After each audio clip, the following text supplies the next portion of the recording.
I didn't know that we just wouldn't care anymore.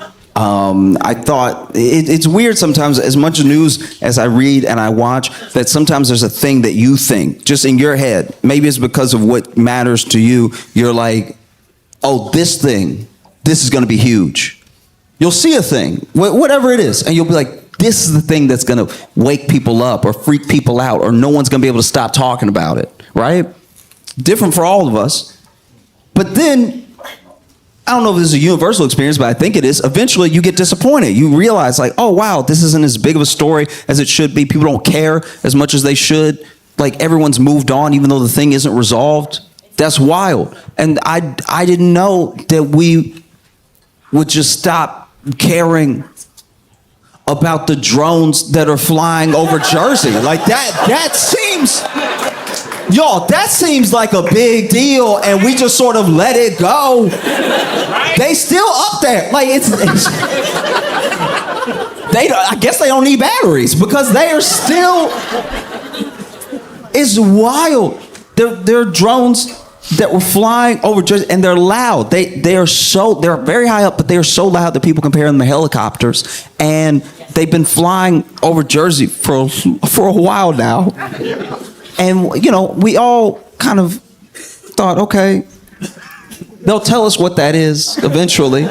Someone will know. Someone has to know. Because at first people thought it was kids. And then when they said that the drones were like 6 feet wide, they were like, maybe they're rich kids. Maybe it's like...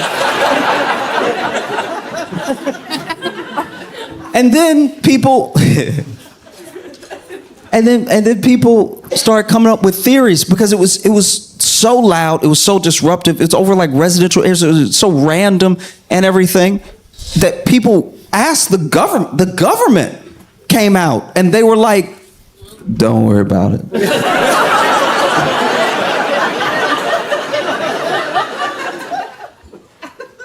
Don't worry about it. The government has never said, "Don't worry about it." Y'all, the government said, don't worry about it in American history. The government, I would honestly tell you to watch at least like one White House press conference, one like hour of C-SPAN.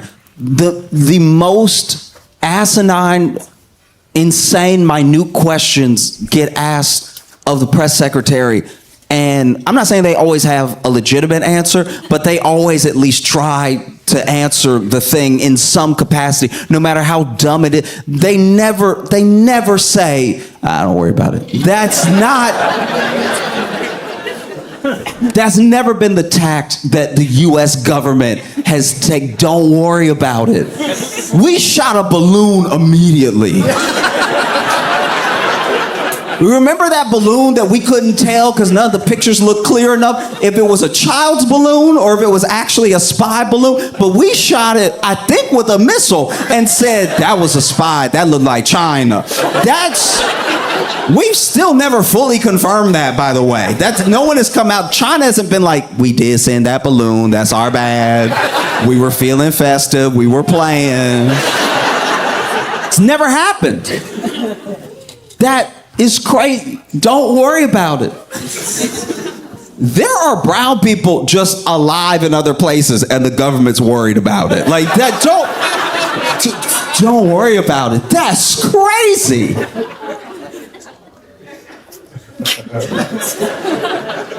So then people started to come up with their own theories, you know? People started to be like, I don't know. I mean, I think it's a foreign entity. I think it's a foreign entity doing reconnaissance. They're spying on us. It could be China, could be anybody. They're using these drones to spy on us. And I was like, oh, okay. Maybe China sent a drone as loud as a helicopter with lights on it to spy on Tony's house. Like maybe there is a foreign government that has the money and the resources to send so many. It's like a bunch of them, so many drones over that can just stay up in the air forever and can evade when people try to like shoot them down and everything. Maybe a government has all the money and technology to do that, but they don't have Google Earth.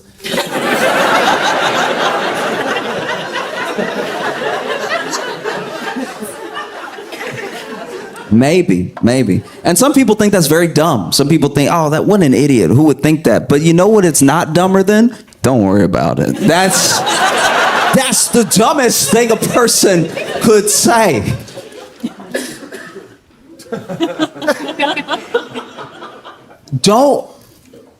I want to make sure we all understand that. Don't worry about it.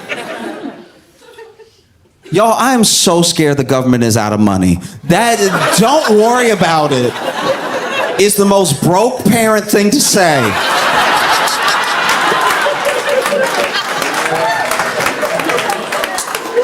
Yo, don't worry about it. When I was a kid, my dad drove, I think it was a 92 Corsica. And if you don't know what a Corsica is, you're doing great. Don't worry about it. But he drove this 92 Corsica, and the Corsica had a hole in the back on the floor. There was a hole. And one day I just went ahead and said something. I was like, hey, Dad, I know that you drive and I'm back here, so you up there a lot and I'm back here a lot. So you probably didn't know what was... I'm just letting you know what's going on back here because you always up there and I'm always back here. But there is a me-sized hole in the floor of the car. So just in case you ever pick me up and then you don't see me and you're like, I swear I just picked him up. Where is he? I probably went through the hole that's in the back of the car because it's a hole. I see the road and we are going fast. Like there's a lot. I thought we were going fast when I looked out the window. When you look through the hole, we're going light speed. Okay? So what are we gonna do about the me-sized hole in the back? And he was like, don't worry about it. And I was like, that's because we don't have resources. Okay.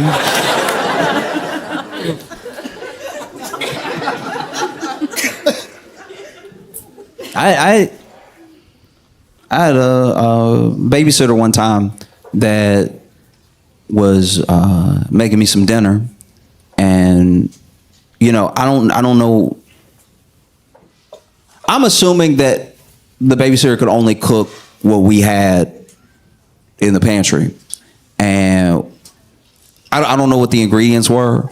But then when I was served the dish. You ever had something where you're like, should this be on a plate or in a bowl?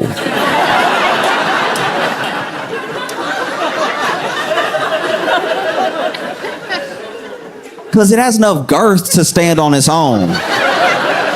But it's soupy enough to need some collection, to need some guidance as a dish on where to be,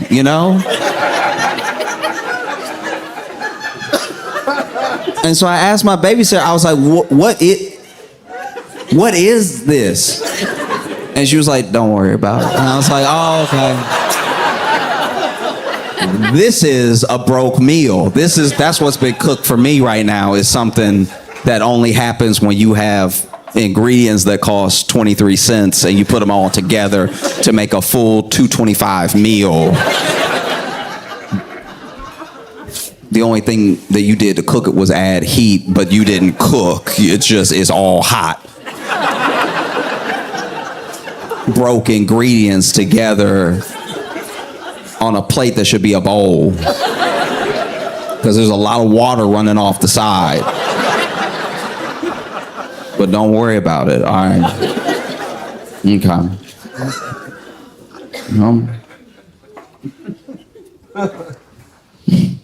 I remember one time,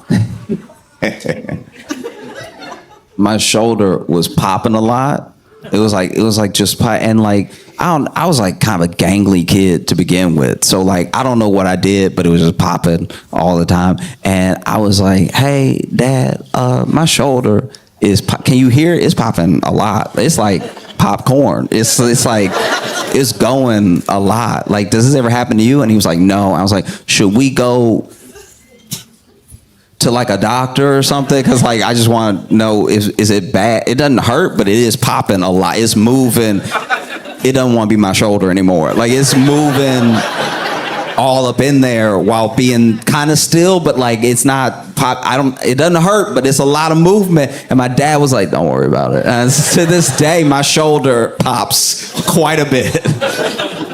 So when the government tells you don't worry about it, it makes you worry about that specific thing. There are some people that think it's aliens.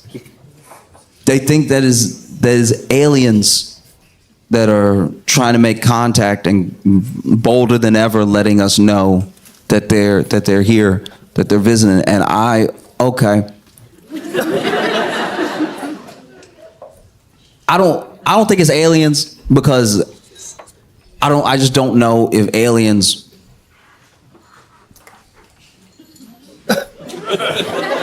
I'm really not being disparaging when I say this. I'm just being honest. If you cross dimensions, I don't know if Jersey would be the first stop. And that's...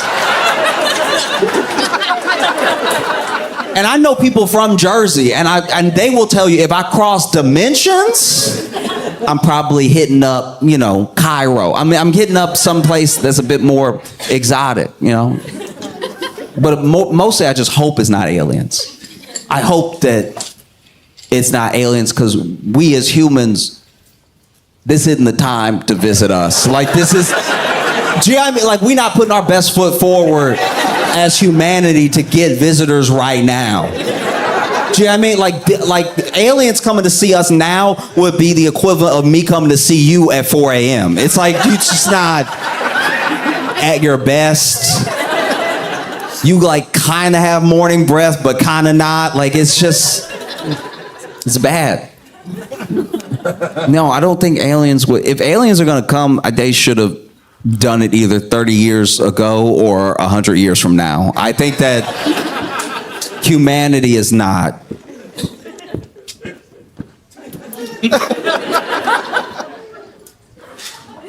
We're not good for visiting right now. Yeah, I mean, like it.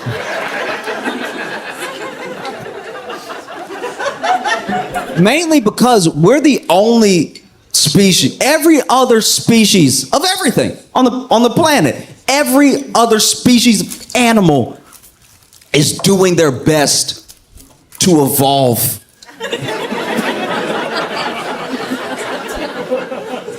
They're trying to go in the direction that forwards the species that, do you know what I mean? That they will still be around. Hopefully, in spite of us, by the way, they're doing everything that they can to still be frogs. Frogs have the sense.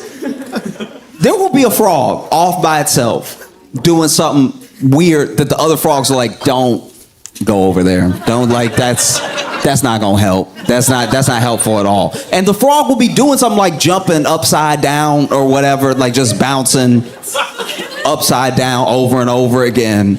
And the other frogs are like, "Don't mess with that." Because they know it doesn't help. They don't look at that frog and go, "He just asking questions."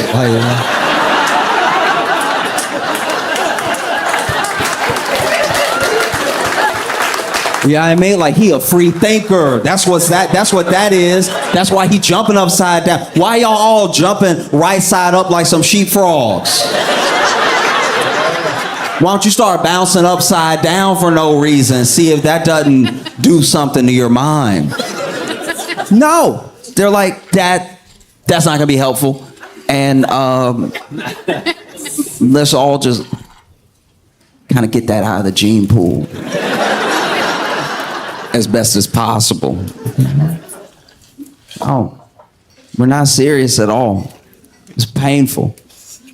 Genuine. And I'm not just talking about like Americans, by the way. Like we're so self-referential sometimes that it's like any critique of humanity sometimes sounds like I'm just critiquing I'm talking about people, all of us, planet Earth, all of us. We're not doing the things that would take to make a better world for us.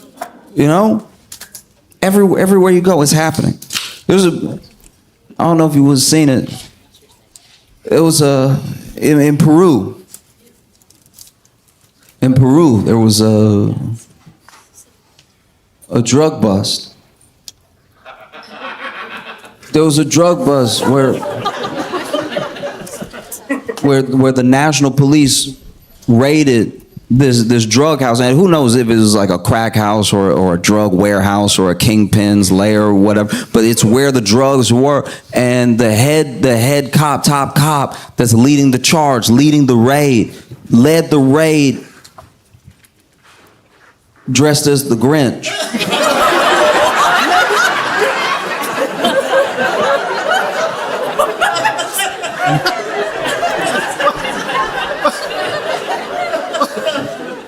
That's unfair to everybody in this situation, all right?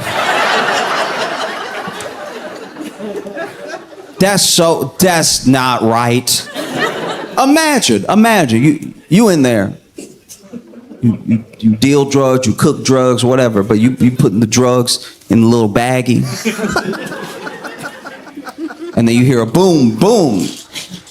Somebody has knocked down your door. And you look up.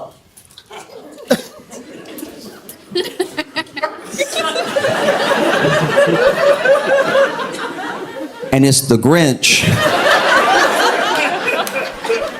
And you think to yourself, actually, you know what? Actually, I do have a sinus infection.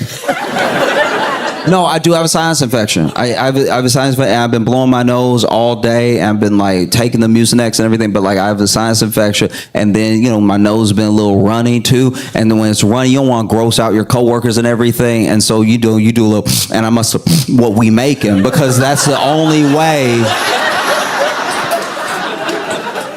that it makes sense that the Grinch and the police are here together at the same time. I must have accidentally did what we doing in here to be seeing the Grinch and the police at the same time.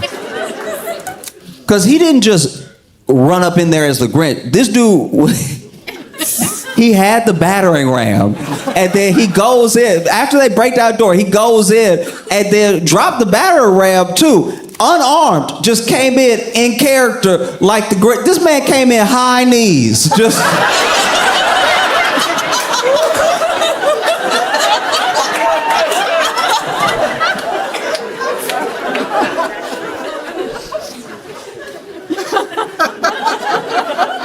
This man came in high kneeing like the Grinch.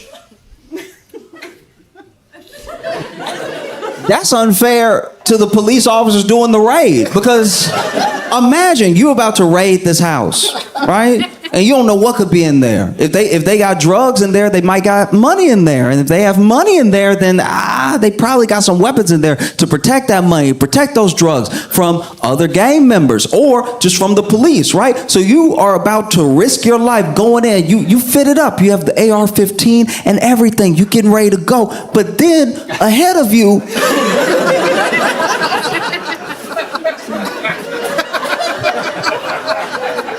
your leader is going in dressed like the Grinch. And then he battered the door down and run in. You got to run after him and make sure not to accidentally shoot him while he over here high kneeing in front of everybody, moving all crazy. Because they did everything like you would normally see in a raid, like get on the ground, everything. But then the Grinch.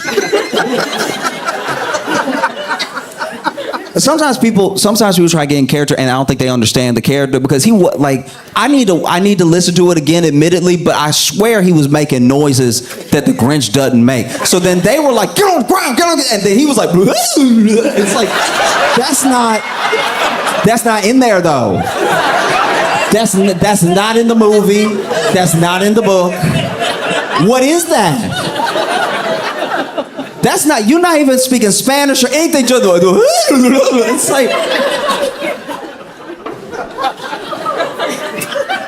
in what world? Because you can tell, even as they getting arrested, they're like, but is he with y'all? Like, no, I'm getting on the ground. I'm asking though. Like, he's just moving all weird in here. Like, what is that? I'm getting on the ground. I'm just saying.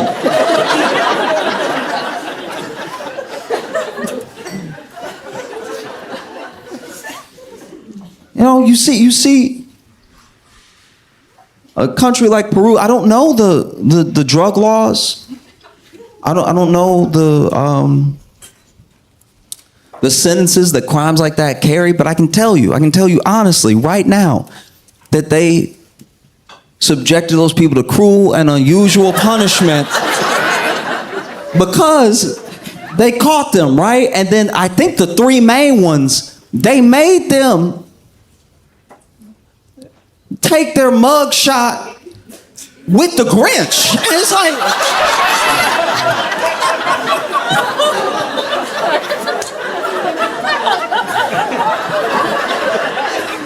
what other reason could there be other than to ruin a person's life?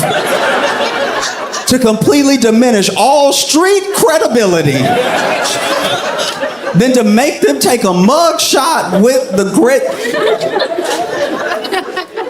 They over here, and I'm sure they didn't answer any questions, because if you can Google this, look at the picture later. You see them in the picture being like,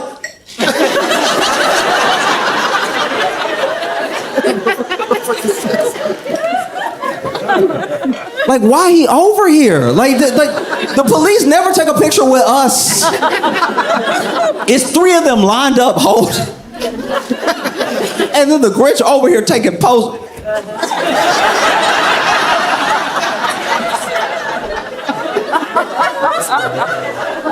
Looking all proud.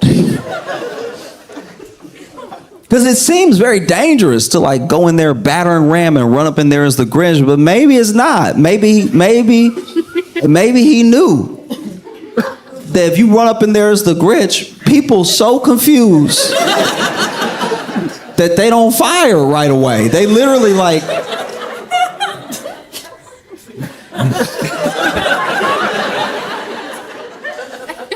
You see the Grinch, right?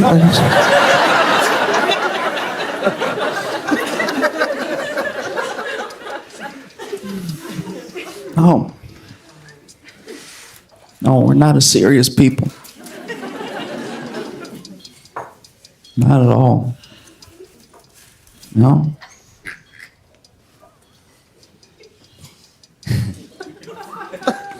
It's okay. I've been very excited to come back to Portland because I came here in February for some shows, and normally when you do comedy, you go places like once a year, because usually when you go somewhere, the place you went to is like, that's enough.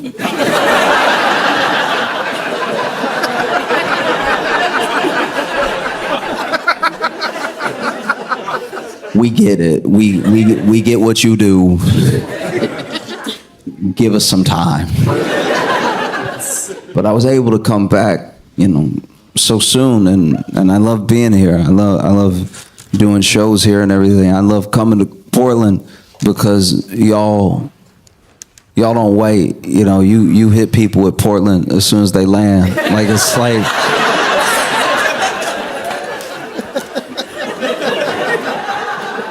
I landed in Portland, and my Uber driver to the hotel told me everything. It's the whole backstory. It was a lot. Okay, so off top, right? So he basically was in a relationship, then married, and is now divorced from apparently the devil. And so then. So him and Satan, they still share a child, a cat, and a timeshare. And sharing all these three things with Lucifer has really made it difficult. It's made his life very hard. And I was listening to all of the woes of each thing, like the child, the cat, the timeshare. And I was like, oh, okay, well, if I'm being honest, you only really got to love like two of those. You know what I mean? You know what I mean? Like the timeshare. The whole point of a timeshare is that sometimes you're there and sometimes you're not. So like, just be there when the devil's not there, and then let the devil have it sometimes, because that was always what was gonna happen. The cat. Look. I know you love the cat, and the cat loves you, and Satan's in the way. But I promise you, if you get a cat that look like that cat, it'll be like having that cat. I can almost guarantee. I'm not saying every cat is the same. I'm just saying that a lot of cats, when he described the cat to me, he was like, oh, she likes to cuddle sometimes, and she sleeps most of the day. And I was like, that's cat. If you can get one that look just like her, you'll feel like she there. You don't even have to clone her. That is a cat up and down. That's everything you just described is everything I've ever known a cat to do. So, little standoffish sometimes, likes to sleep a lot, climbs a little bit. Yep, you have a cat, sir. No need to share custody on this one. Just get an extra cat, and then that way, if you have two cats, actually, you know what y'all need to do? Y'all need to reverse parent trap this thing. You get a cat that look exactly like that cat, and you put them in a room together, and then you just shake the door a little bit, and then when you open the door, you each just grab a cat, and I guarantee you, it'll be like having that cat, right? And then it's like a Schrodinger's cat, because you won't know if the cat is the cat or if the cat is your cat. And you can just enjoy life with your cat that's yours in your head or not. Who knows? No one cares. The cat won't care. I guarantee you, the cat does not care. This whole custody battle over the cat, sometimes it's at your place, sometimes it's at hell with Satan. The whole thing is nothing to the cat. The cat is like, I'm a nap regardless, right? The child, yes, that is rough, to be fair. That is very rough. You share a child with someone that you can't stand, and if anything, I think that y'all should probably really figure out your differences, because you seem to have so much anger, and from the story that you're telling me, the devil also has a lot of burning fire, anger towards you, and I don't know. I mean, the opposite of love isn't hate, it's indifference. If you really didn't care, you would know that you've fully fallen out of love with this person, but because you still have so much passion involved, you should really check in on that, because that's something that you got to be careful, because what if in all that passion, maybe y'all rekindle a little bit because you care so much, and then what if you accidentally, just in a fit of passion, y'all make another kid? That would be like the cat thing, but worse, because the cat thing is a solution. Two kids with someone that you hate is a big problem. That's double the problem, right? And so then, I guess he wasn't really trying to hear what I was saying, but I only said any of that stuff because I was like, if you tell me your whole life, I thought that you would want some notes on what was going on.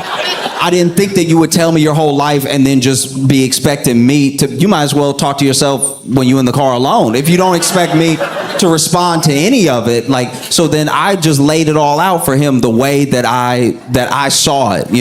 Go ahead and let the devil share your timeshare and everything. Go ahead and get another cat. Make sure you figure out the problem so that you can raise this child in a healthy environment. And I don't know if I rubbed him the wrong way or something, but he was like, hey, we've been here. You can get out at any point. And to be fair, we had been at my destination for 15 minutes. I was just sort of in the car chopping it up with him.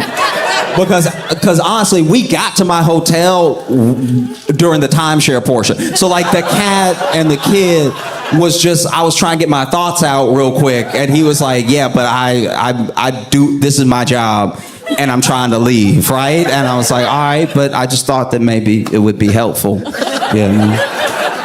I thought it would help, to let you know. And like, hey, you a good person and everything. You clearly an open person. You told me everything, and you don't know me at all, and you don't know who I'll tell. And so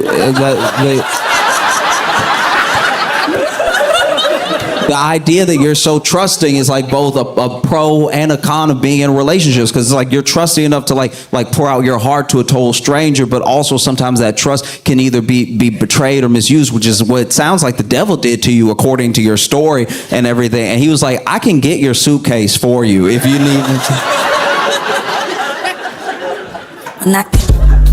Like, I've been traveling a lot, and in traveling, it's hard when you're an adult to look at things that you experienced when you were a kid and not recontextualize them when you get more information. When you're a little kid, the world is face value. Everything that's happening is happening because I guess it's supposed to, or because that's what people do, or everything's very simple when you're a little kid, and then you get older and you see different things, and you look back, and you're like, wow, that's what was going on when I thought things were just normal, And I've been experiencing that a lot with around America with the dollar stores. There are three types of dollar stores. There is Family Dollar, Dollar Tree, and Dollar General. Now, an honorable mention does go out to the 99-cent store. The 99-cent store I want to discuss first, because the 99-cent store is completely unhinged. First of all, they don't have inventory at the 99-cent store. They have what they have, and you either found it or you didn't. You know that you found it or you didn't because what they showcase outside the 99-cent store doesn't make any sense at all. It's just up to the discretion of that franchise owner. The 99-cent store, the store will be here, right? And then they'll just put 2 shower curtains and then 16 potted plants out front.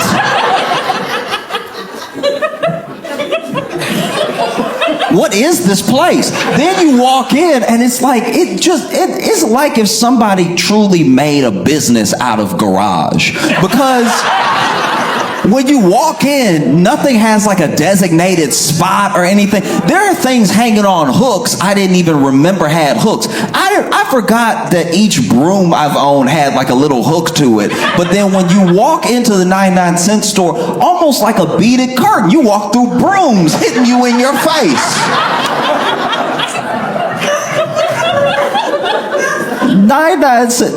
The 99-cent store that I went to was so big. It was way too big. It was a warehouse of trash. It was like a hoarder died and then they tried to sell everything. Because the 99-cent store I went to had a stick man. It had a man who would get to the tallest stuff at the top. And this was the worst stick man in stick man history. Admittedly, some of y'all don't know what I'm talking about, and this is a black thing. This is mainly where we shop. There is a stick man. But the stick man was not good at all, because you're used to a stick man getting up there and unhooking something with precision, bringing it down. He might even drop the stick a little bit, catching his hand, hand it to you, right? This stick man was over here. I can't tell if he was nearsighted or farsighted, but he could not see what he was sticking. This man was over here battling. You'd be like, can I get the one up there? He's like, yeah, I got you right now. I got you right now, young blood.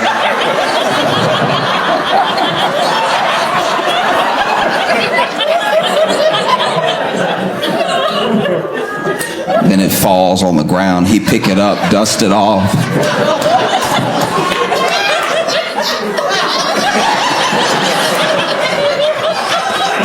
No. Our stick man was trash, and he had, okay, look.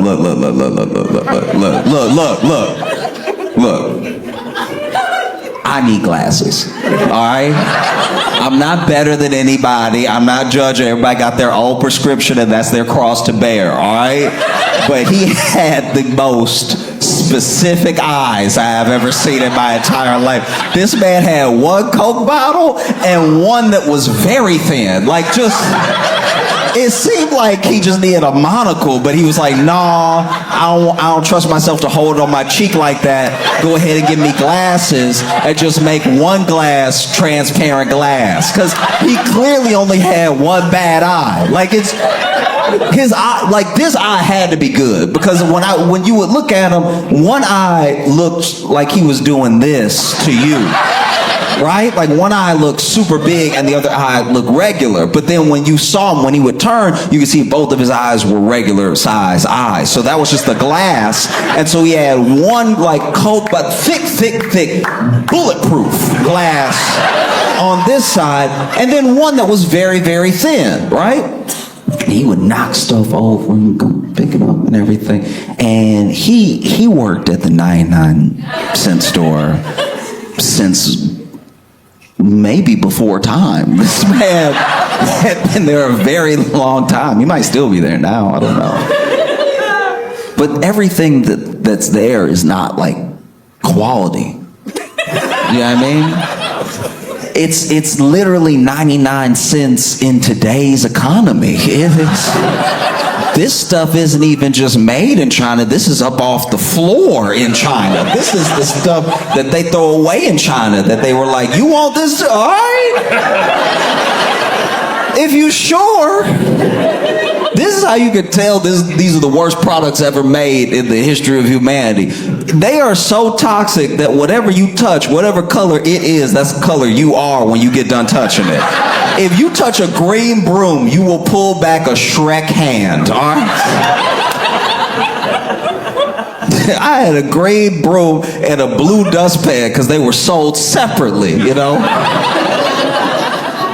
Goodness forbid you package them together and they're $1.19. You know what I mean? They were like, we can't have that. We'll have each for 99 cents. And then I bought the green broom and the blue dustpan, and one hand was Martian Manhunter and the other hand was Smurf. I couldn't get my hands back to normal for days. I don't know what they painted that with. Spray paint comes out easier. 99-cent store is trash. And then you get to Dollar Tree. Dollar Tree made the guarantee a long time ago that everything would be $1, and they were the first to break that promise. You are a lesson in life not being fair. You go as a child to the Dollar Tree and buy one of their very illegal, individually packaged Capri Suns. Capri Sun they don't sell them like this. You're not supposed to do this. That's how I knew I was broke sometimes. Like you a kid going into the Dollar Tree for a Lucy Capri Sun.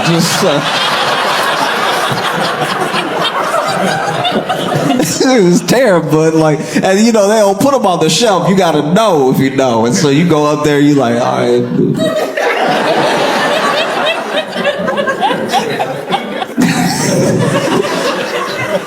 Feel like I'm buying weed or something. I'm over here. Come on, sip. Come on. You miming it. You.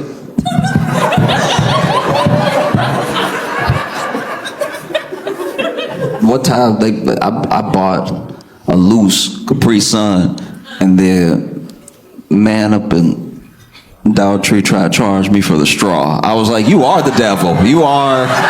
Ooh, I rebuke you. That's crazy. You gonna sell. That's how I can tell you a demon. You gonna sell me the straw separately.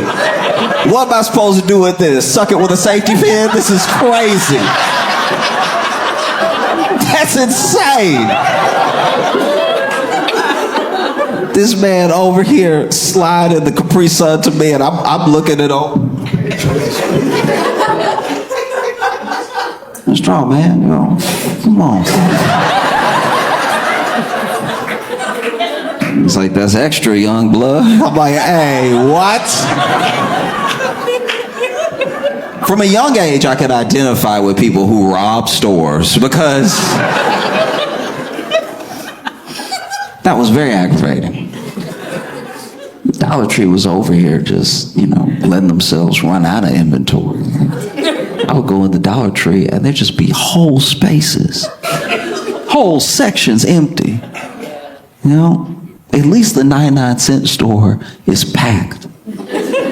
Packed to the brim with stuff that doesn't even make sense. The 99-cent store would have one of something, proudly. They'd have one of something and the price tag. There was one time I went to a 99-cent store, I saw one bra. That's crazy.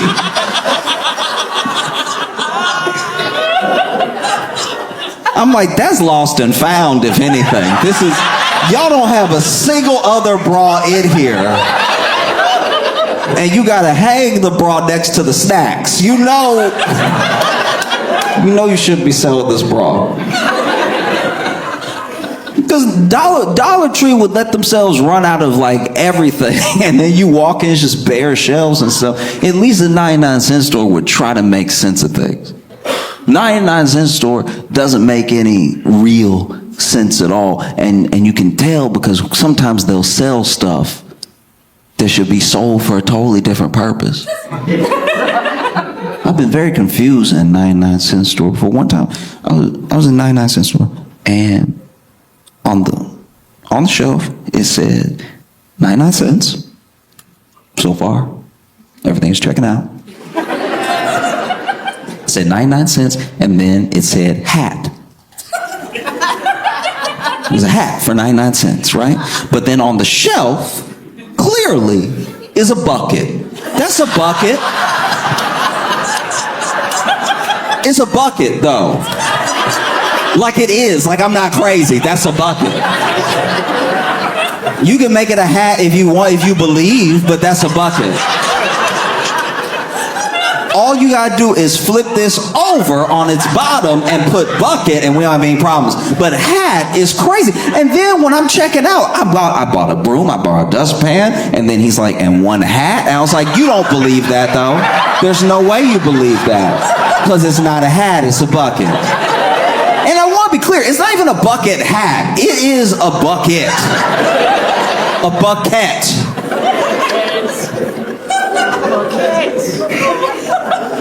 So then you have Dollar Tree. Then you have Family Dollar. Family Dollar, I've talked about this before. Family Dollar really helped me pinpoint on the map of life where I was. There's a quote, I'm going to get it wrong, but there's a quote by, I think it was Nikola Tesla, that said that man's grasp, the reach, it's man's grasp. What is it? Man's grasp exceeds his reach. Man's grasp exceeds his reach. And I think, it's man's grasp. Reach exceeds his grasp. Man's reach exceeds his grasp. I was never gonna correct you because I didn't know either, but as soon as you said something, it did sound. Yeah.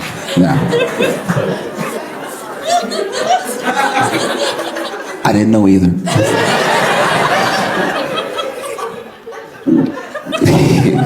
So man's reach exceeds his grasp, and I think that Family Dollar's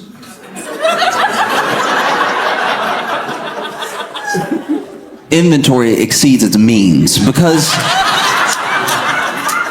every year of my life, Family Dollar has been trying harder and harder to be a grocery store. Every time I go up in Family Dollar, they add one more item that they should not have at Family Dollar. I remember the day I went in Family Dollar and saw milk, and I was like, no, we not built for this. A lot of people are gonna get sick, okay? I'm a kid, but I'm still trying to tell adults how to run their business. I was like, y'all don't even have the fridge space for this milk. Come on now. And Family Dollar has always helped me keep track, truly, being honest with myself of where I am on this map of life, right? Because at first, I walked in Family Dollar, I saw milk, and I was like, y'all, don't do this. And 2 years later, I was like, let me go ahead and get the milk.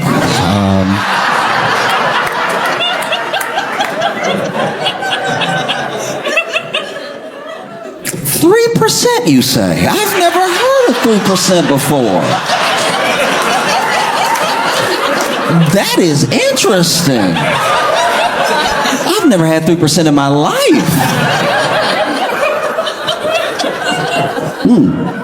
Maybe I'll get stronger bones. Who knows? So you got Dollar Tree, you got Family Dollar, and then you have Dollar General. Dollar General is the stuff of nightmares. Dollar General is straight out of a horror movie. And I don't say that because of the experiences I've had at Dollar General. I say that because of where they put Dollar Generals. Dollar General will be the last thing you see before you die. And not in a curse sort of way, not in like the Ring sort of way. Dollar General will be put in the middle of a field. Whether you are in the South or the Midwest, the only places Dollar General truly exists and thrives is the middle of nowhere in the South, the middle of nowhere in the Midwest, and the Sahara. I don't know. By the time you see a Dollar General, you're like, is this a mirage? Because I've seen nothing but fields for 30 minutes and then one Dollar General. With a man working there from the 1800s, who knows? Those Dollar General, people that work at Dollar General get bold with you when they're out. When you out in like their area, you at this Dollar General in like Ball, Louisiana. You walk in, it's like, not from around here, huh? It's like, you even talking like the movie. Who says that to a customer? Not even where you from. Not from around here, are you? Oh. Now you can tell a Dollar General is terrifying. Because out of a Dollar Tree and a Family Dollar, I'm just talking about my experiences growing up, you know. Out of a Dollar Tree and a Family Dollar, a Dollar General is the least likely to be robbed, all right? I've seen Dollar Generals, you know, be on the news, not for being robbed, for the attempt. Do you know the horror that has to go down for the attempt of a robbery to make the actual news? Nothing got stolen, but everything that happened was still so bad that it made the news. There was a dude who was on the news. I'm pretty sure it was Dollar General, and this dude made the news because they ran up in the Dollar General trying to rob it, which also not a great plan. Dollar General doesn't exactly have a lot of sales going on. And so for all the sales they do have going on, let's just say no Dollar General I've heard of needs a safe, all right? And so to run up at a Dollar General to rob it, you already expect them to run out with like $26, okay? But this man ran up in a Dollar General trying to rob it, right? And not only did they take his gun, they beat him with his gun. And then the getaway driver called the police on them.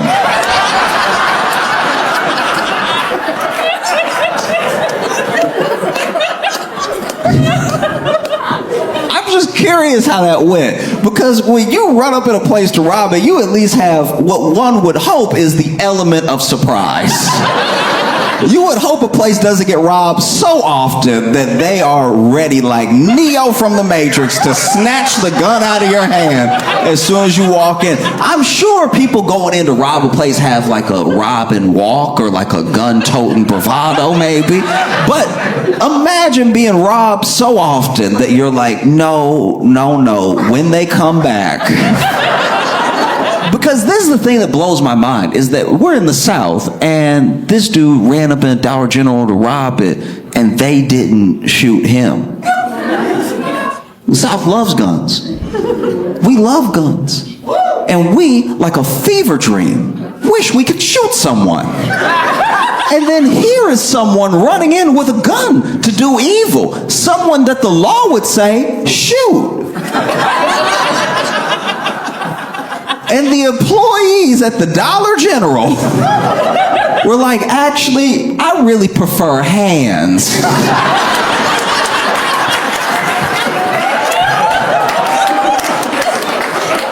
Imagine how crazy you have to be, how bad of a week you must be having for somebody to run up in there with a gun out to rob you, and you go, this is exactly what I needed. You know what? Let me tell you something about the Lord, all right? The Lord won't put more on you than you can bear, okay? And the Lord knew people had been trying me all week. People I wasn't allowed to hit. People that I could never put my hands on. And so then the Lord sent you to me at work, the place I hate most, to go ahead and take out a week's worth of frustration on you with the butt of this sawed-off shotgun.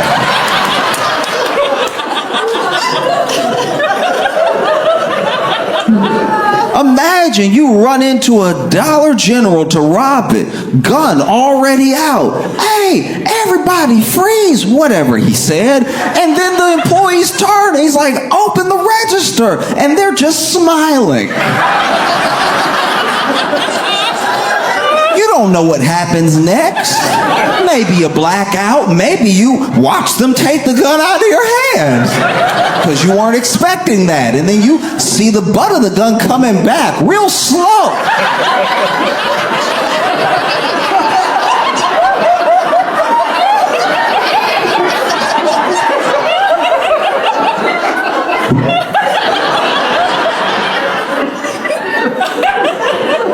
I'm sure the next part is a blur. I'm sure all you really know is you hear yourself getting whooped. It's almost like an out-of-body experience. You forget, was this my gun the whole time? It's not acting like my gun.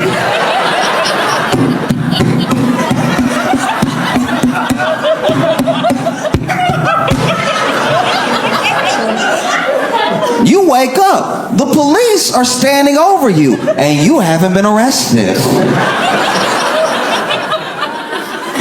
Because all the damage was done to you.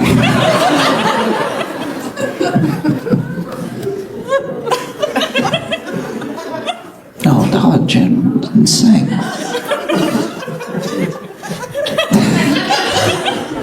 It's crazy too, because every once in a while Dollar General will buy a store that used to be a nice store.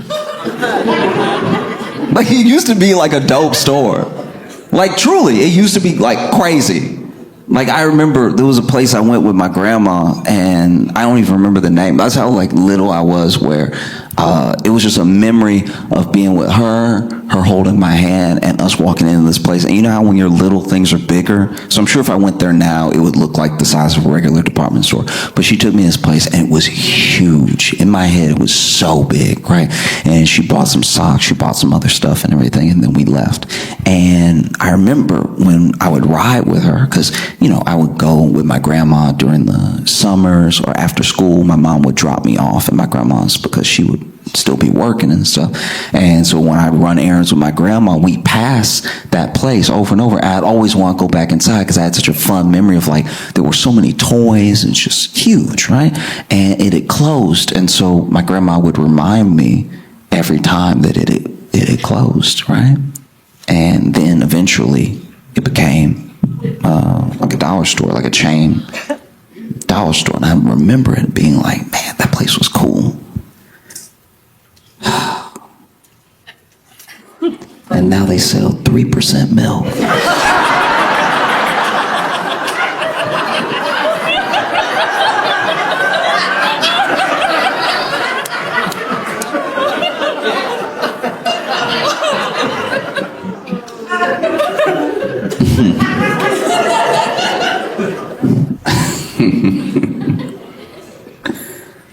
Okay.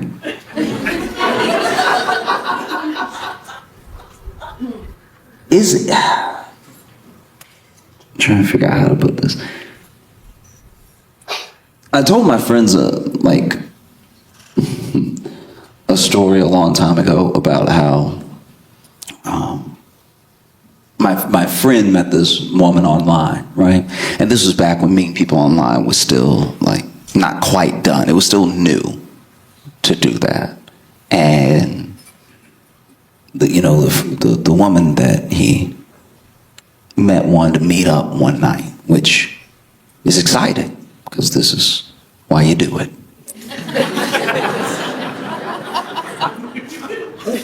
And she said she wanted to meet up, and he was like, where do you want to meet? And she was like, oh, behind the library.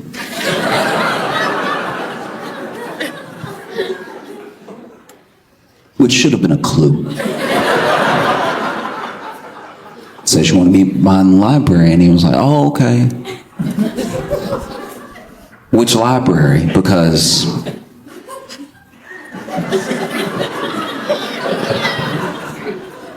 so she told him which branch. And then they met up, and it just took him too long to realize he was being robbed. Do you know what I mean? Like, it's just... like, even when he showed up and it was two dudes, he was like, but where's Sarah? It's like,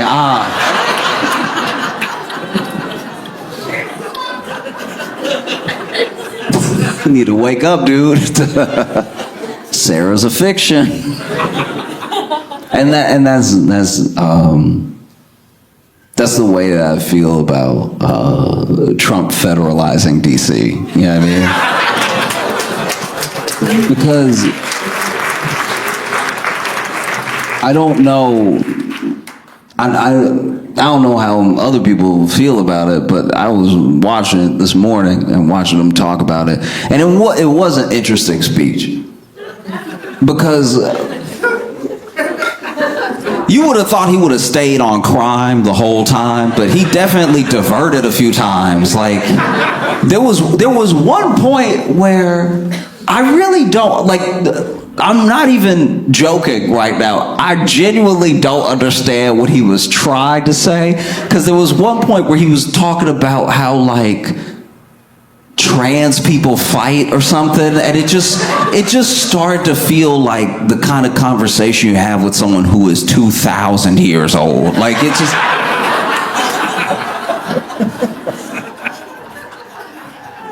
It was weird. It was like he, because it came out of nowhere. It wasn't like part of the thing.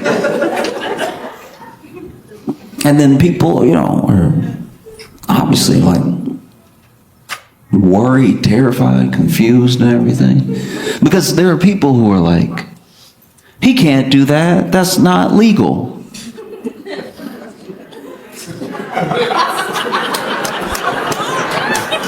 And whenever I hear that, I'm like, what are you, a Democrat? Like, this is the goofiest. That's illegal. Like, all right. That's what my buddy said when he was getting robbed, too. He was like, this is illegal. Stop.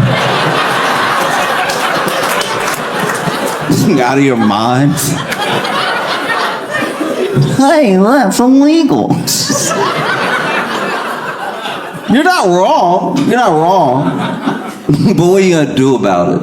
You know what I mean? Like that's the thing. That's a question that Democrats, constituents ask. That's a question that Trump is asking. That's a question that's on everybody's mind right now. If you oppose what he's doing, what are you gonna do about it? You know? And I don't know. I'm not gonna act like I know what to do at all because I genuinely don't. I mean, I know that people protested today off of the announcement, off the fact that, like, just imagine you live in D.C. and Trump says he's gonna, like, deploy the National Guard. And you just, like, not only is crime at this, like, 25, 30-year low, but, like, you just got to the point where you were probably starting to feel kind of safe off the street, and now it's going to be the National Guard looking at you every day, confused why they're there too. Yeah. People forget that the armed forces, like obviously, you know, soldiers are supposed to follow orders and everything like that, but the armed forces are filled with people of differing backgrounds and opinions and everything. So it's not as if everybody that ever gets deployed is excited to be deployed. And it's not as if they're always well taken care of when they are deployed. You know, these people, they signed up to do a service for their country. I'm curious how they feel about being deployed against the people that they're supposed to protect instead of against, like, some foreign invader or something. You know, I'm not gonna act like I know. I've never served or anything, but I've talked to people in the service, and they come from all different types of backgrounds. They vote in all different types of ways, and I'm sure that if you're walking down the streets of DC feeling disheartened, feeling like you're being occupied, there's probably somebody standing there as you are walking to work that's like,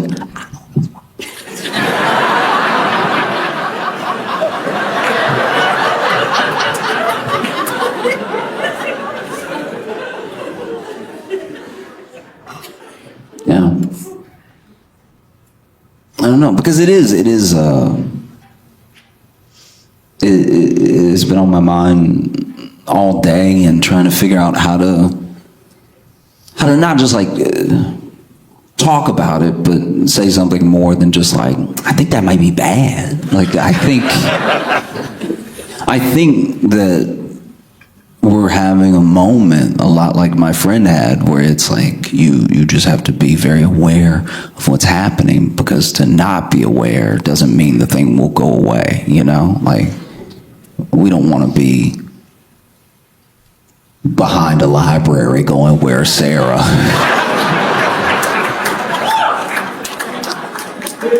for our entire democracy. Because that's, yeah. I think that's the thing that I find so, like, aggravating about it, is that he is a person that tells you what he's going to do, and then he does it. And then there are people who supposedly like him that are positive he's not going to do the thing they said he was going to do.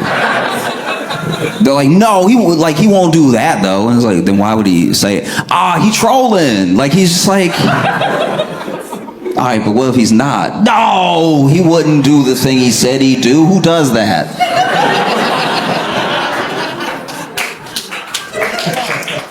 You know, because I'm not going to act like I know what to do, and I think it's more important for everyone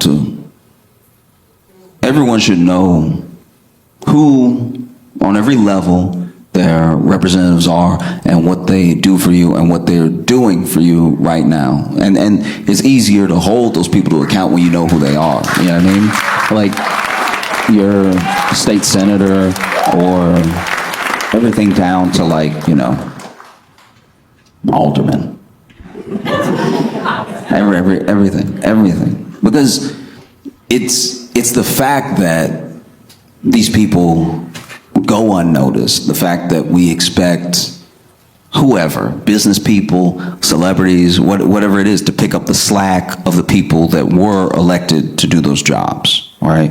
Like we're in a position now as a country that's very scary because we look to companies to do some of the work that local government should be able to do. And now we've stripped resources from local government to the point where you do need who knows, Amazon to come in and bring in jobs, because how are we going to get jobs now? Or you need on a state level companies that you give everything to, and they give you very little for the resource that you're missing, you know? And so now we're at a point where some of our infrastructure is completely buckled without us really realizing it. You know, there's been such an influx of money into the economy because of AI and because of the gamble and the race to be number one in AI that all these companies are making. There's been such a rush to build and fill these data centers that money is flowing in a way that, you know, the effect of the tariffs isn't fully being felt. The economy and the like 5 top businesses in the S&P 500 are now carrying most of the weight of the S&P 500. Like we're at a point that's close to tipping, and it's very important for the people to be held accountable. They're actually accountable. You know, it gets very easy to divert and get mad at this person or notice that this person said something, whatever it is. It's the actual people who vote on these things, who have the power to say yes or no to large companies, knowing that you know where they are and what they do, that holds them to account. As long as you are distracted or you're blaming whatever, the person to blame when it's too late, then things are going to stay the same. You know, representatives, to me, work a lot like when you're out with your friends, and let's say you're like young too, maybe like 21, out at a bar or a club for the first time. You don't have any experience with this stuff. You're just the 4 or 5 of you guys all together, buddies in college, going out to like a bar or a club for the first time. You don't really know. You don't have any swag yet. Don't have a ton of confidence. All you know is you see 4 or 5 beautiful ladies across the room, and so you think to yourselves, oh, well, what should we do? One of us should say hello. We should say hello, you know, and then maybe they'll want to come over here, or maybe we can go over there, but it should just be one. If it's all 5 of us, that's just, you have enough wherewithal to know that all 5 of you approaching at the same time maybe isn't the move. 5 horny men approaching all together. Oof, doesn't come off well. You know what I mean? If all 5 of you are... it's not going to go fantastic. You know that. So you decide, I'm going to send, we'll send a representative. One of us, the best of us, to make us look good. We'll send them over there. He'll charm everybody, and then we'll walk over and reap the benefits of his hard work. Or maybe he'll be so charming that he'll invite them over to our table, and then we can order drinks for us and them. But we'll know that we sent him, he did a good job, and then he'll come back to us. And so your friends, they start campaigning. They start campaigning with promises, you know? No, I can go over there. I can do it. I can do it. It's like, no, listen, Daryl, you blink too much, all right? You blink way too much, all right? You gonna run up in there. They gonna think it's a bomb under them or something. You blinking too much. You blinking now. Stop blinking so much.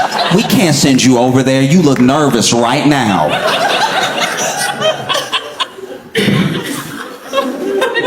And so then the group nominates Mark. Mark has at least had a girlfriend. He knows how to talk to women. He's had a girlfriend, he has sisters, and a mom. He knows what to do. Let's get Mark over there. So Mark, elected by the group, goes over there, you know. And even before he walks over, he says something that Mark would say. You know, he stands up and he's like, hey guys, thank you so much.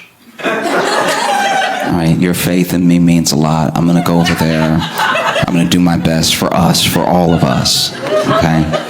I appreciate you all so much. And look, I'm going to do my darndest. Who knows what the result will be, but your faith in me means the world. No matter what, we're going to have a great night tonight, okay? See y'all in a second.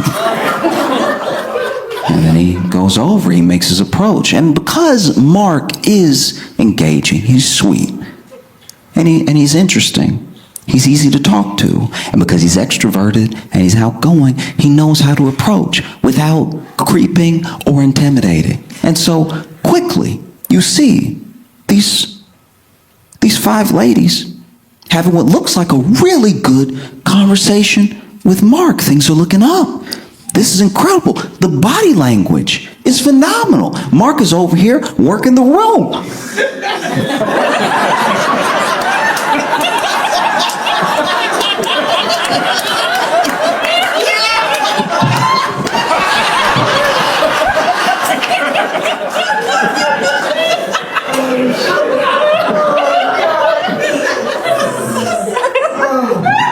And then Mark makes that motion and he points at y'all. Y'all weren't ready. You didn't know. Everyone was about to look over here. And so Mark points over at you and you're like,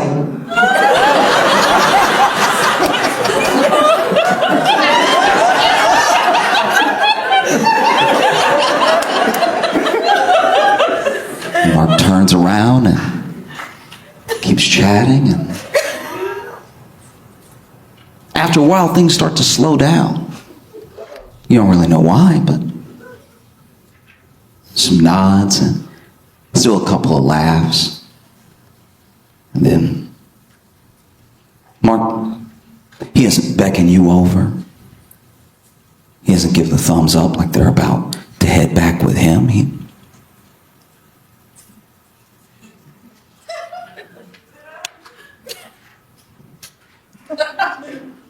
And he comes back, he sits down, and your dumbest friend is like, how'd it go?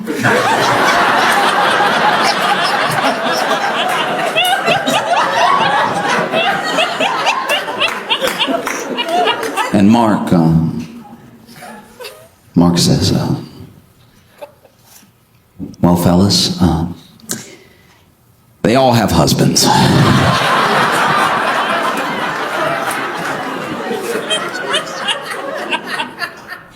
But Mark did his best. And that's not actually his fault. He tried, right? You can send a representative. They can promise to do something, and maybe the thing is bigger than the promise that they made. That is possible, that they tried as hard as somebody could try, and they didn't deliver because the circumstances weren't there. But let's talk about a different scenario, a more common scenario. Maybe Mark was sick. He wasn't even there. He's at home. Your buddy Chet is campaigning. And Chet campaigns on some pretty jarring promises. He's like, look, I'm going to go over there, all right? I'm going to be like, what's up? Be like, hey, ladies.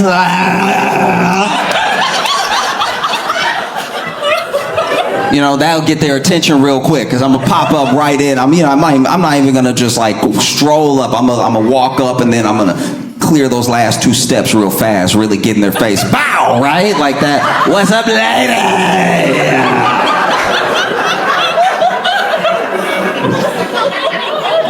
And I'm just going to tell them what it is. I'm like, you could have a boring night, or you could have a night with us.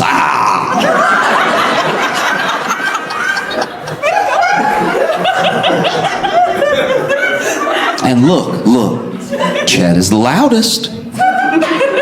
He's the loudest. He's the most adamant with the supposedly strongest campaign. And so you elect him. He unfortunately becomes your representative. And you see him off, and he doesn't give a speech like Mark did. He gives a speech like, all right.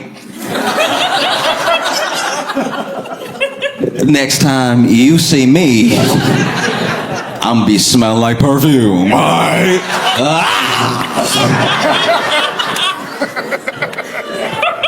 And then he walks over, and you see him walk over, and his approach is startling. Because he can't just walk over. He's doing like he's doing a walk that's like kind of Denzel, but if Denzel was severely hurt. You know, Denzel has that swag to his walk. Chet is over here.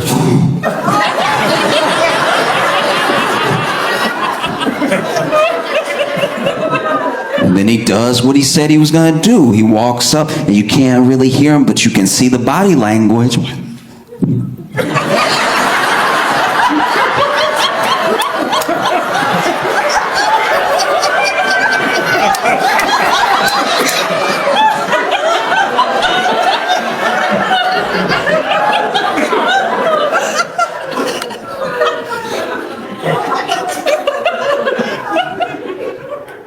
You don't hear him give his little speech, but you can tell when he gives it because everybody slapped him.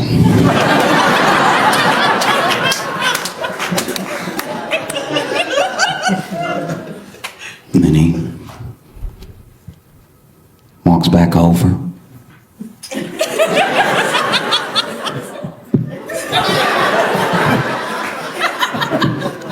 He sits down. And your dumbest friend goes, how'd it go? And he's like, man, let's get out of here. Everybody's stuck up in here.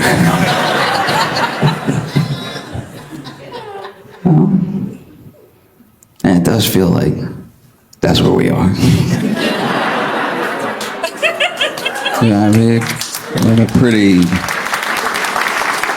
bad situation. There's way more Chets than there are Marks. You know, because I used to look around, especially when I first started touring, even when I was in some of the worst, you know, motels, hotels, like some of the worst, like. But I did. The first time I ever got a chance to travel this country at all and meet new people who were from new places that I'd never been to before. Not only did I have a good time because I was having these new experiences, but I really felt like I was seeing something really, really beautiful. Everybody wasn't happy and everybody didn't get along. I'm not like pining for a time that didn't exist. I'm just saying that like really getting out for the first time in my life all those years ago felt a lot like walking through that department store with my grandma. It was really special. I look back on it fondly, and I am genuinely afraid that we've gone from that to a dollar store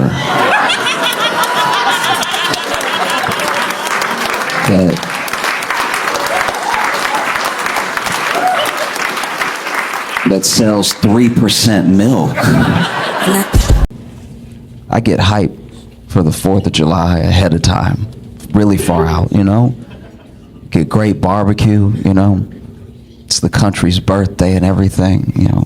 It's the only time as a guy you can look up at the sky and be like, ooh, sparkly, yes. You still have to hide it behind machismo, like, yeah, it's sparkly, but it's blowing up, all right? Anybody can get it. Shots fired, okay? You know, 4th of July is just a straight pride parade.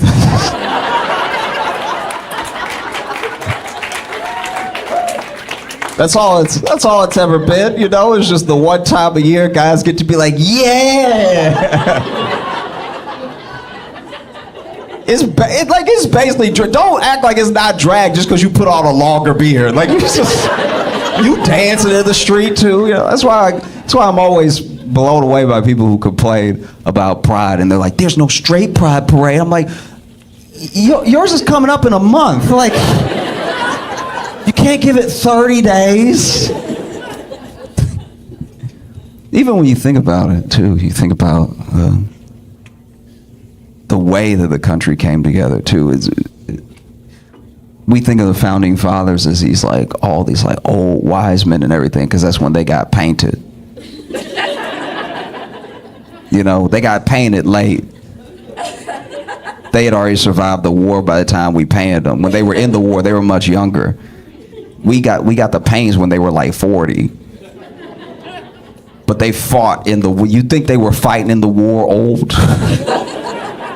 You know what I mean? Like, yo, you think Washington was in the war like, get them, boys?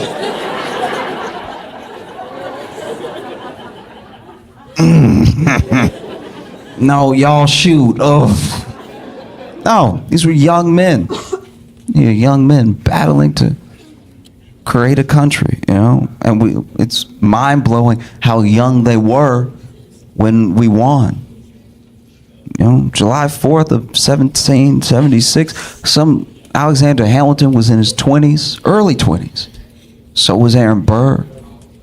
You know, some of the oldest people, I think even Washington was like only 40 or something. And that's just, it should be a testament to the fact that sometimes, you know, as much as young people don't always know the way, they have the energy to go the furthest, you know? So sometimes it's important to let young people lead and old people guide, you know? I think that's how you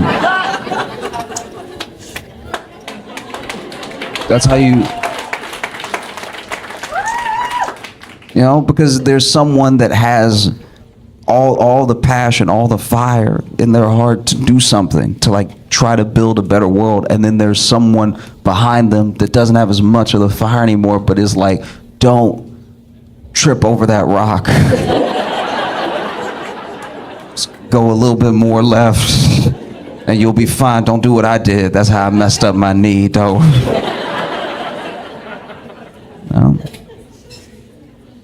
No.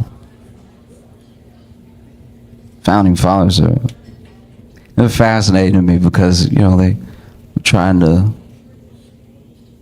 carve out an ideal into making it, you know, making it substantial, making it real, making it a country and everything. But there were still some pretty deep. I don't know. It's a hard thing to write down. You know, all men are created equal, and then look over and be like, except. Yeah, I mean. So it's a dream that took time, still takes time, still hasn't been fully realized in the way that it's at least on the paper. You know, like sometimes people have this revisionist history about the founding fathers, like they would have wanted the best for everyone and for all of us to get along. And I'm like, no, they said what they meant. Do you know what I mean? Like, the founding fathers didn't have slaves, but also be like, one day someone will right this wrong. you know. But I think about how even, people know more about Alexander Hamilton now because of the musical and stuff. But Hamilton, staunchly against slavery and everything, and he was young, so I'm sure he was like this young kid that people looked at like, this dude doesn't know what he's talking about. He just talks a lot, And it's funny how we know about Alexander Hamilton and Aaron Burr's feud mostly because of the musical, but we don't know how petty it got. Alexander Hamilton built a home in New York City, right? And Aaron Burr used his money to build a home down the street because he was jealous of where Alexander's home was. So he built the house pretty close by so that I guess Hamilton could see him hating from down the street. Alexander Hamilton and Aaron Burr were the original Kendrick and Drake.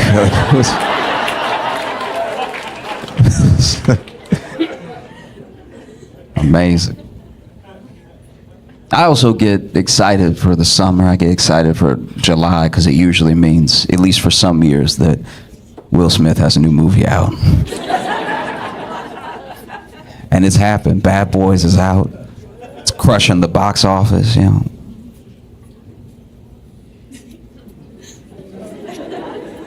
Does Will Smith slap all the money out of Hollywood?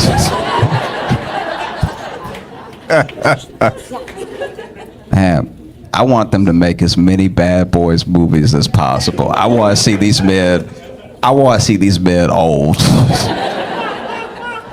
I want there to be so many Bad Boys movies that after a while you're like, boys? I want them to make so many they gotta change it to Bad Unks, As I'm getting older, I realize this year that all of my close friends are either in or closely approaching their 30s. And it's so funny because, everybody 30 and up, when people turn 30 now, they call themselves old, which is insane to me.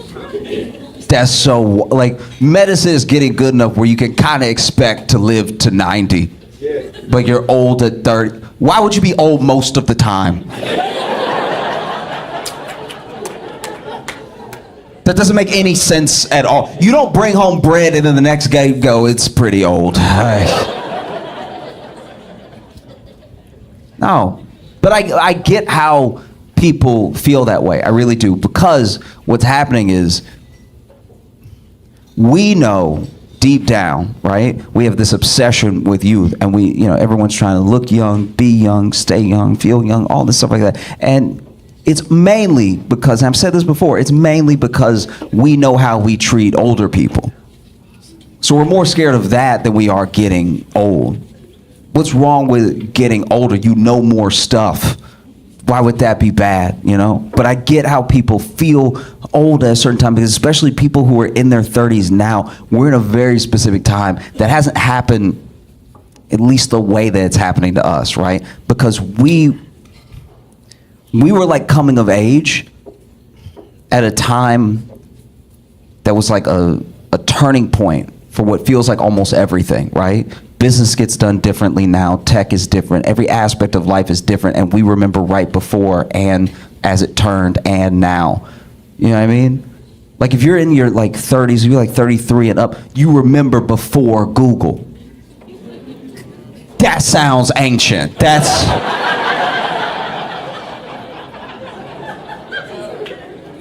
Just to say before Google sounds like another century, because it was. I work with people that are younger than me. I was explaining to someone, and I hate when I have to explain a thing that makes me sound older than I am, because they're a little younger. So then I had to explain before Google to them. And I sounded crazy. I sounded crazy to me, but I was there, so I know I'm not wrong. I sounded insane. I was like, no, because before Google, you had to just know.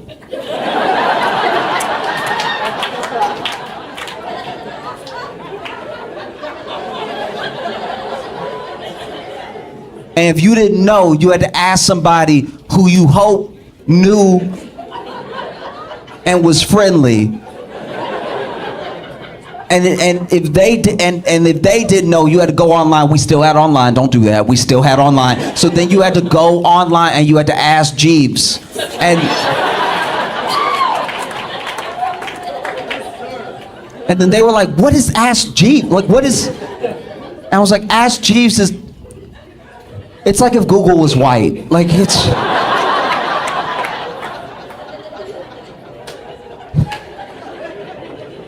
And so you had to ask Jeeves, and if Jeeves didn't know, then you had to go to the library, and you had to ask a librarian. And if the librarian didn't know, they would give you a number with dots.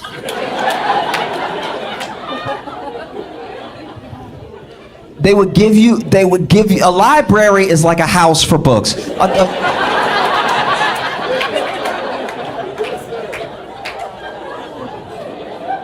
They would give you a number with dots, and then you would go trace the dots and the number to a book, and then you would read the book to see if the answer to your question was in there. And if it wasn't, you would just know a bunch of different stuff.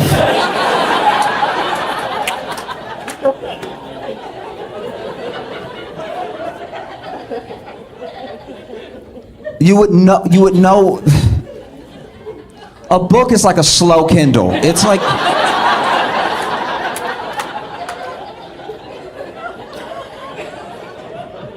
Like you scroll with your finger, but it turns something, like there's something to turn with your finger. It's not, there's no screen. And then, if your question, what you've been looking for 6 months, yes, it takes a long time. So maybe cut your dad some slack. It used to be harder to know. Do you know how crazy you sound saying it used to be harder to know? That's not how I wanted to end it. I know I'm getting older because I'm getting genuinely more and more nostalgic for small things. Like not movies, not like really small things about life. Like I miss growing up in the 90s. I think all of our appliances in the 90s were just better. They were just like top notch because not only did they last longer and they worked, but you could fix anything in your house by hitting it.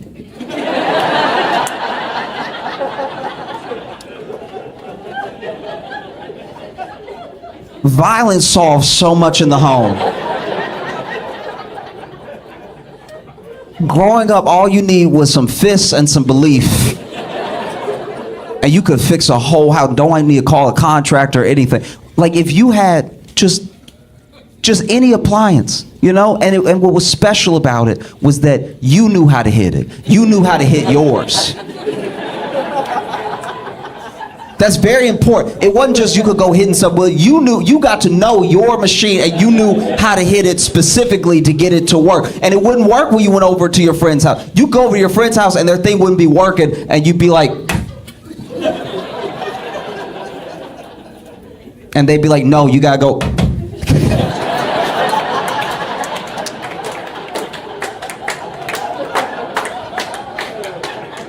And you're like, wow, I didn't know that. I don't have that model. That's good to know. So when I upgrade, it's 2. Okay, that's good to know. And it's 2 towards the front. All right, that's good to know. It was a beautiful time. I just felt like things really worked. You know? Like a 90s washing machine. A 90s washing machine you could hear it all through if you were lucky enough to have a washing machine in your home, if you had a laundry room in your home, you could hear, no matter where you were in the house, because the washing machine would be whooping your clothes.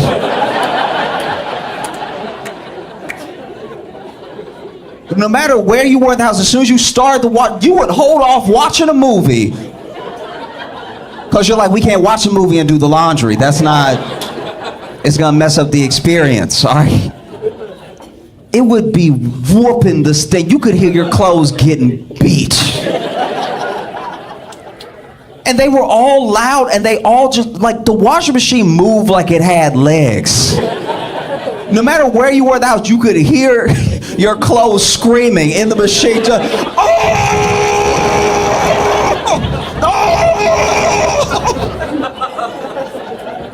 and you would go, whether it was your house or somebody else's house, you could go to somebody's house, you could tell how strong their washing machine was by how messed up the paint was on the wall, on that edge that was next to the machine.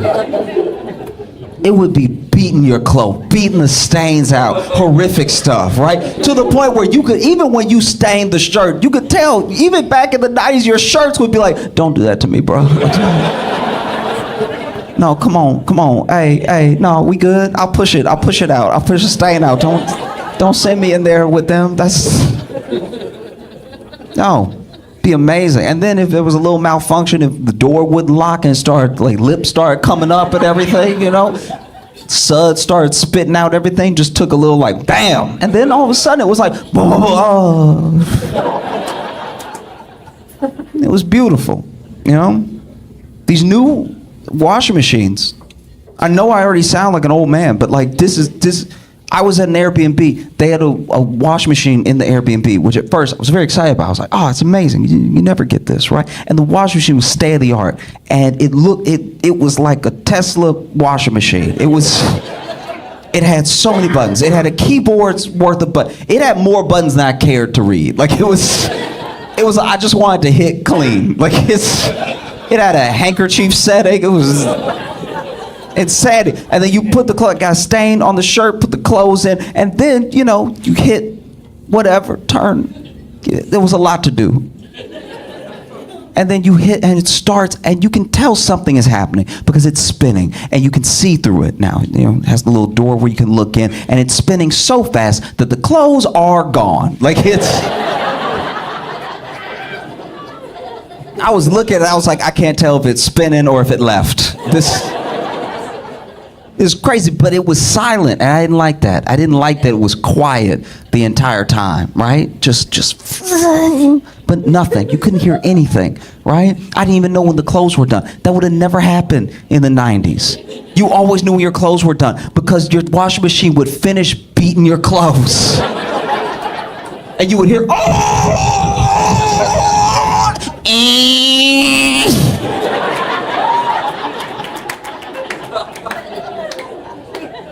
because they used to put alarm clock stuff in the washing machine to make sure they made the same noise.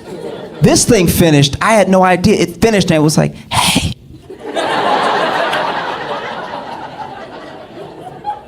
I don't want to disturb you, but I think I did it.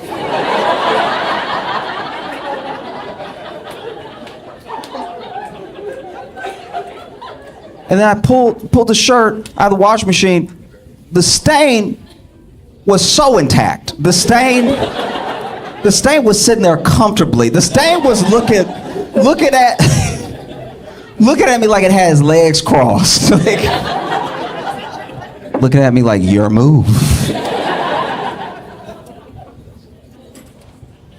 Even TVs. I remember we got like a big screen TV and it was a huge deal, but the TV was like, if I remember correctly, it was kind of like a hand-me-down because we got the TV because it wasn't really working as much anymore. So the people that were throwing out TV were like, we're going to get a new TV. And we were like, we don't have a TV, so let's take yours, right? And it was huge. It took up like most of remember the big 90s, tall, wide. Remember when TVs had ass?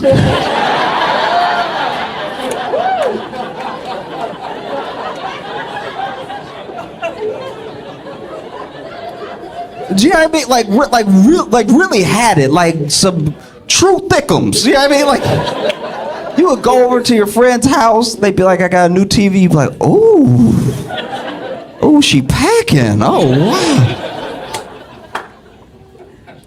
I don't even understand. I don't even know why they made them like that. But it had it would be the screen here, but then just boom, boom.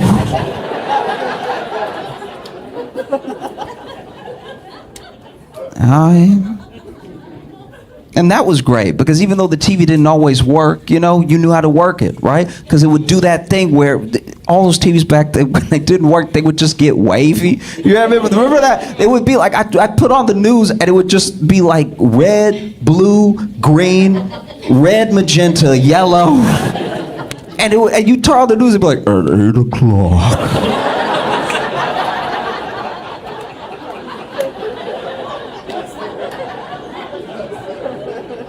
Because I was little when we got this TV, and I remember turning it on and it wasn't working. I was like, Mama, the TV ate a popsicle.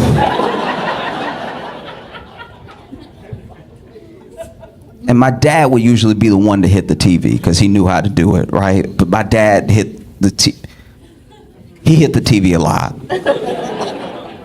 My dad hit the TV so much, sometimes I was wondering if it was really about the TV. You know what I mean? Sometimes my dad would hit TV, I'm like, no, it was working. But my dad hit the TV so much that I think the TV genuinely learned to recognize, hey.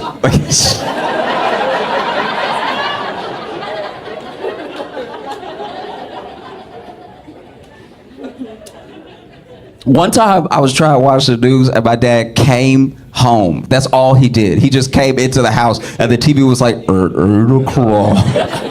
As soon as he closed the door, it was like 2 people were murdered.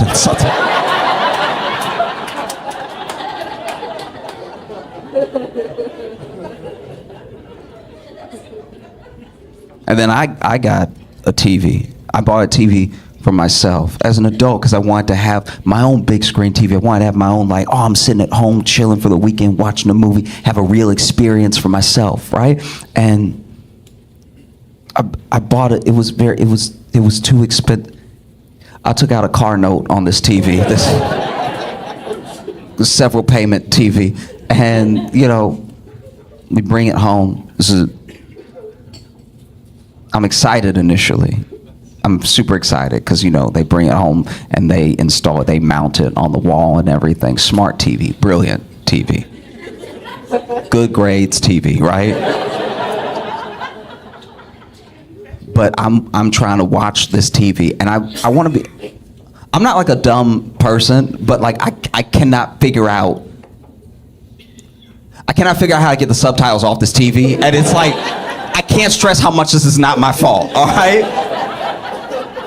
I'm not like a dumb, like I know I'm up here doing the jokes and we're all having a good, but I'm not a dumb guy. Like this is crazy, all right? And I want to be clear, I know that it's not the HBO subtitles at all because then I go to the settings at HBO and HBO is like, it's not us. We're not the one to do it. But I'm trying to watch Dune 2, right? Trying to watch Dune 2 on this big screen TV. I turn on HBO, I'm watching and it gets to that part where like Timothy Chalamet doing that like Fremen language. So he's like, you know what I mean? Like whatever they say. And so then in the movie, they have subtitles for that part because nobody knows what they say, right? So then the movie, those subtitles come up. But then on top of those subtitles are these like nasty gray italic subtitles coming up. And I'm like, who is typing? That's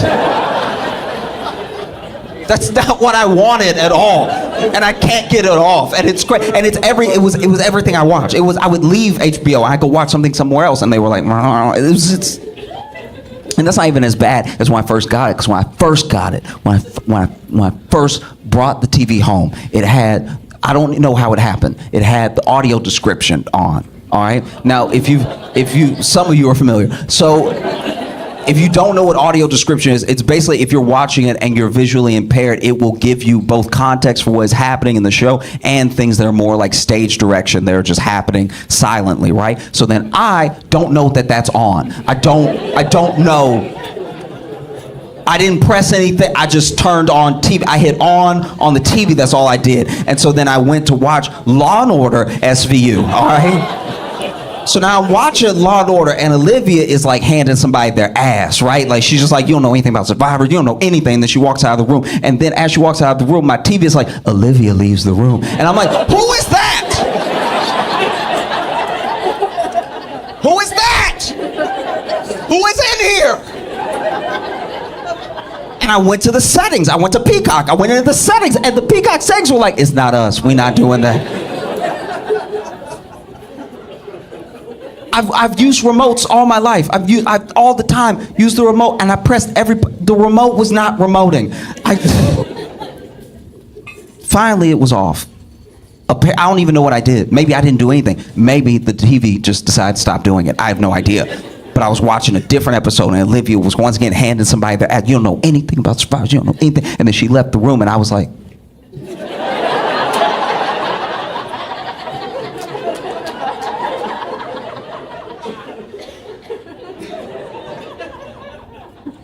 because what can you do with this TV?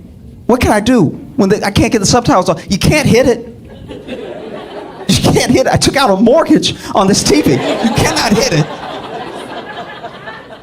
You used to be able, when the old TV, when I was little, I would play Sega Genesis connected to the back of the TV, right? And then sometimes Sega would be glitching up, which, translated for kids means the game was cheating, right? So then the game would be cheating, and so then I would get mad, and I would stand up, like 10 years old, I'd stand up, and I'd punch the TV in its face. I would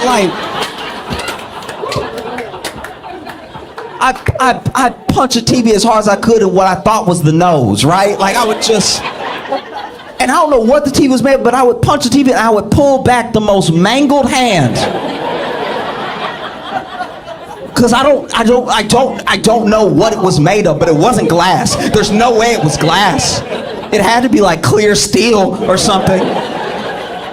Because the hand that I was pulling back, all my fingers had switched up and stuff. My thumb was in the middle.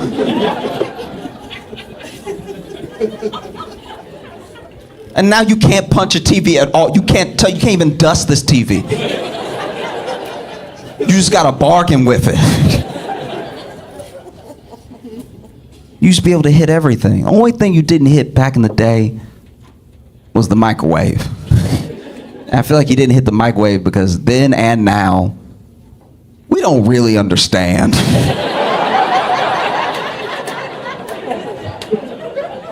how the microwave works. Yeah, I mean, I can always describe a microwave. If someone had never met a microwave before and they were trying to ask me what a microwave was, I'd be like, it is hot magic.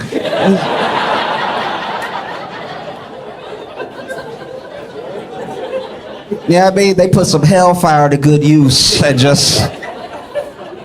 it gets the soups hot when you put it in there. My grandma, when I was little, she had what I imagined was the second microwave ever made. Like it was one of the oldest microwaves I've ever seen, and it didn't make any sense. We would try to get her to get rid of it all the time because it was so old that the door handle for the microwave looked like a door. Like it just. And then the buttons, she had it for so long. This had to have been, maybe it was the first microwave. She had it for so long that all the buttons had faded. So you don't know what you're pressing. I don't know what's potato and what's two. Like every time you put something in this microwave, it's a gamble, right? You don't know if you're hitting defrost, if you're hitting 9 or whatever. And so there was one time that everybody was cooking in the kitchen, but I wanted to make some easy mac in a little cup, so I flipped it open, put the water in, tried to put it in the microwave. It was like dun dun dun dun dun, because I just had to go by feeling, because all the buttons were like outies.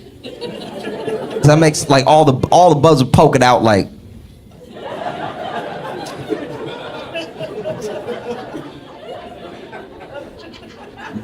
Go ahead, press me. Go ahead. Press me. I don't know what's gonna happen either. Press me. Let's do it. Do it. Do it.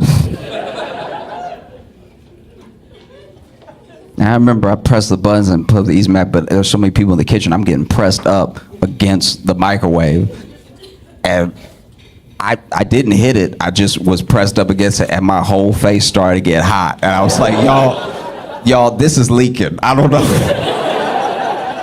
It is leaking magic in the kitchen. We need to evacuate. I know that y'all consume a ton of American news because we're right there, and we're pretty loud about it. So I know y'all saw the mugshot and everything. Sure. I was fascinated by that day, but not by him, not by Trump. Most fascinating person to me in that whole day, because Trump went in, turned himself in, and he had a lot of co-defendants, like 10 plus co-defendants that also had turned themselves in that day, take their mug shot, everything. But the person that I'm the most fascinated by is this dude named Harrison Floyd. Right? Now, Harrison Floyd is one of the co-defendants with Trump, and he's the only one out of all those people that did not get a bond agreement, right? He had to sit in jail until he could see a judge. He's also the only one out of all those people that is black. I should also point out, he's also the only one out of all those people that allegedly assaulted the FBI agent that tried to serve him his subpoena, all right?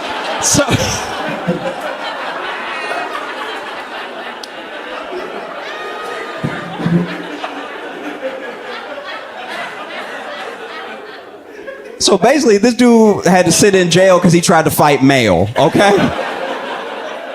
So basically what happens is FBI show up at the door, try to give him his subpoena.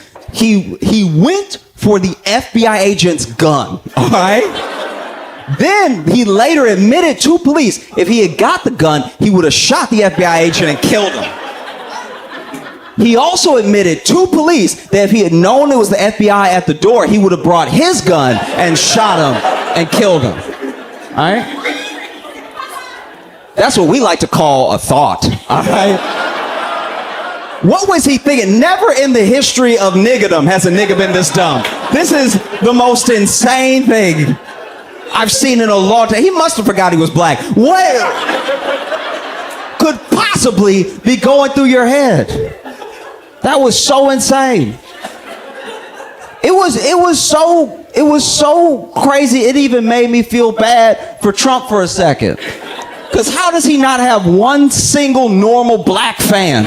Every time one of his fans that's black makes the news is always going through something, It's terrible. Trump has a reputation as a racist, and he always talking about how he's the least racist person you could ever meet. I don't know. After this, I'm inclined to maybe believe him. He be hanging out with the black people I would never hang out with. That's like truly. I don't know. This dude like a Statue of Liberty for wayward niggas. This is astounding. He's just standing like, bring me your ashy, your dusty, your dumbass masses.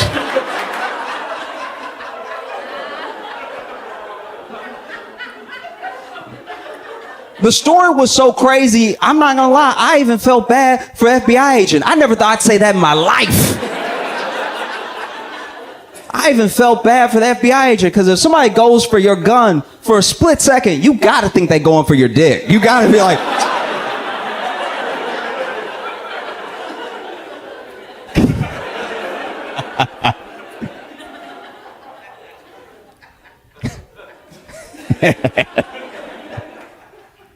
I had this popped in my head out of nowhere. I had this date years ago where we both admitted to each other on the date that for both of us it was our first date in a year. And it was really great. That was such a great thing for us to share, because then we both knew in that moment we were about to be trash. Like, this is... Neither one of us are getting each other's best. We're very rusty. And it actually ended up being a great date. Like, it was a great little hangout. We were getting along wonderfully. The vibe was not there, right? We weren't clicking in that way. But we were like, no, this is like... It's just great to spend time with a cool person, And so at the end of the date, it was like a non-verbal thing. It was just a thing that we were both thinking. We just went ahead and we gave it a shot. Just one kiss, just to see. Because we've been getting along great for 3 hours. What if there's a spark, You don't want to miss out on that. And I should mention that she's not just a lovely person, wonderful human. She also has the biggest hands of anyone I've ever met in my life. Her hands were huge, okay? And I'm not coming down on her hands because I don't know if you noticed my hands since I've been up here, but I could use some more manly digits. These are not the hands I would have picked if they'd been handing out hands. These are piano fingers at best.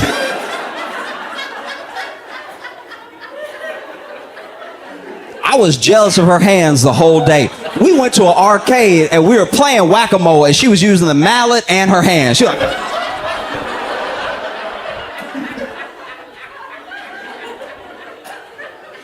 her hands were so strong, she accidentally opened a locked door. Bathroom door was locked. Somebody was in there. She didn't know. She just twisted it. And we all heard the pop. It was a pop because she broke the lock. She has a locksmith right here. They just popped right and opened it. Oh, I'm sorry. You know what I mean? Spent the whole day jealous of those hands. And so we went to kiss, right? And as we went to kiss, I felt something. I felt something up.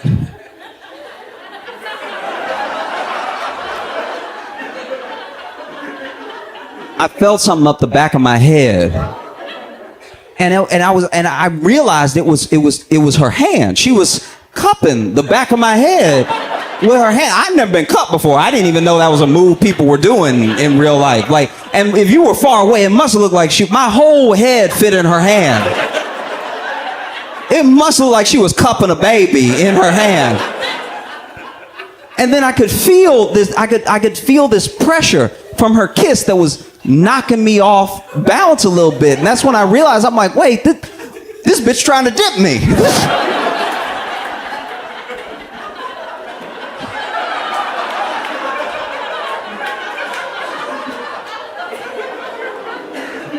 I started fighting the dip. I was like, you ain't gonna dip me. You ain't gonna dip me. I'm a man. You ain't gonna dip me. Because think about it. If we have this kiss and there's a spark and we start going out, you gotta establish parameters early. If you let her dip you on the first kiss, the first time y'all smash, your legs will be in the air, bro. That's just the law. She already established dominance, all right? And so I'm fighting. I'm like, you ain't gonna dip me. You ain't gonna dip me. I ain't going. I'm sure I gave her the worst kiss of her life because my core was on fire. So I'm sure I was kissing just like.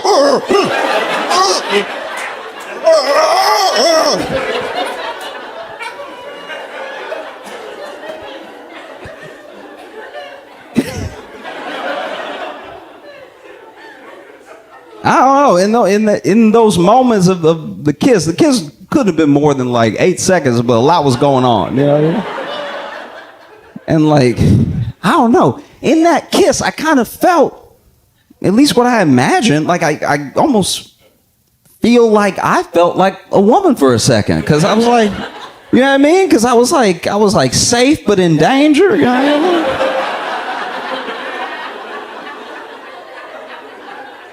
You know what I mean? Like she had me, but she might take me. You know?